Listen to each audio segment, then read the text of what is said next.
Hello students, welcome to my channel. So today I am going to explain chapter number 12 of class 7th, The Sam of Life poem.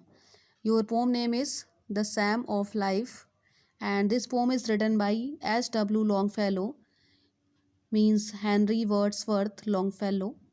He was a American poet and in this poem the poet is describing that life is very meaningful, life is very senseful.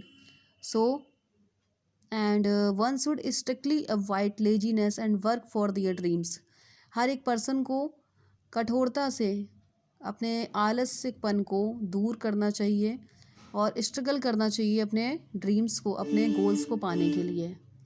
Okay अपने streams means अपने dreams को पाने के लिए, अपने goals को पाने के लिए स्ट्रगल करना चाहिए, प्रयास करना चाहिए, वर्क करना चाहिए। अवॉइड स्ट्रिक्टली लेजीनेस, अपने आलस्यपन को दूर, कठोरता से दूर करके। So in this poem means this poem meaning is जीवन का आध्यात्मिक गीत, जीवन का आध्यात्मिक गीत।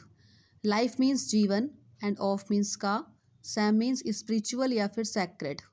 सैम मीन्स डिवोशनल होता है, डिवोशनल का मतलब होता है स्पिरिचुअल या फिर सैक्रेड।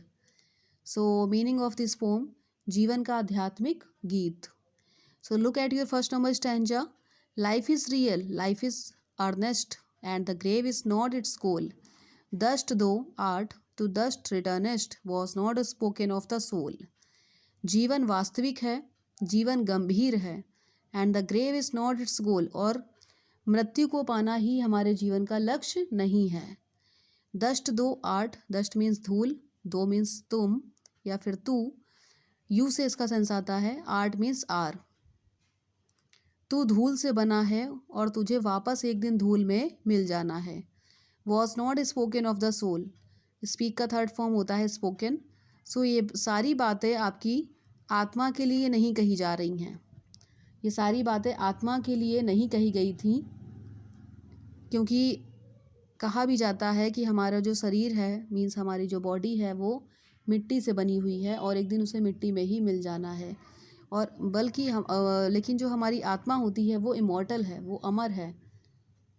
मृत्यु का अंत कभी मीन्स हमारी जो आत्मा है, आत्मा का अंत कभी नहीं होता है। किसका अंत होता है? हमारी बॉडी का अंत होता है।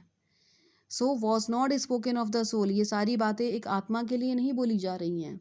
अगेन देखते हैं फिर फर्स्ट नंबर स्टैंजा। जीवन वास्तविक है, जीवन गंभीर है और and the grave is not its goal, और मृत्यु को पाना ही जीवन का लक्ष्य नहीं है। तू धूल से बना है और वापस तुझे एक दिन धूल में मिल जाना है। और ये सारी बातें एक आत्मा के लिए नहीं बोली गई थी। Not enjoyment and not sorrow is our destined end or way, हमारे भाग्य का अंत, हमारे भाग्य का अंत खुशी को पाना या फिर खुश होना या फिर दुखी होना हमारे भाग्य का अंत नहीं है। हमारे भाग्य का अंत ये नहीं है कि हम खुश हों और हम दुखी हों, बट टू एक्ट, बल्कि काम करना है, बल्कि हमारे भाग्य का अंत क्या है? काम करना। एंड और दैट कि ईच टुमारो, प्रत्येक कल को हम आज की कंपैरिजन में अच्छा बना सकें। हमें कैसे वर्क करना है कि प्रत्येक कल को हम अपने आज के कंपैरिजन में अच्छा बना सकें। In the world's broad field of battle, इस युद्ध रूपी संसार में, in the bivouac of life, जीवन के अंतिम पड़ाव में, be not like dumb driven cattle, be a hero in the strife, हमें एक गूंगे की तरह नहीं बनना है, हमें एक गूंगे की तरह नहीं बनना है और ना ही हमें चरने वाले पशुओं की तरह बनना है। कैटल मीन्स होता है पशु। सो हमें चरने वाले पशुओं की तरह भी नहीं बनना है और ना ही एक गूंगे की तरह बनना है, बल्कि हमें कैसे बनना है?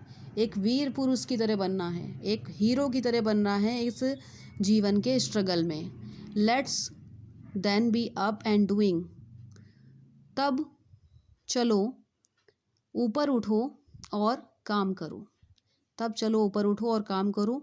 With a heart for any fate, पूरे मन से, चाहे हमारा भाग्य कैसा भी हो, हमें अपने पूरे मन से प्रयास करना चाहिए still achieving, still pursuing, learn a labour and to wait.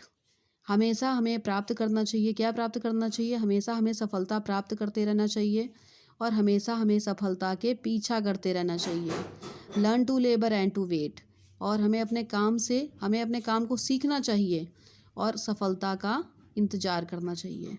और काम करके हम किसका इंतज़ार करते हैं? सफलता का इंतज़ार करते हैं। तो हमें अपने सफलता का इंतज़ार करते रहना चाहिए। I think have you understood this pome? If you have any comment you can message in this to my WhatsApp group, and till my next video, bye bye.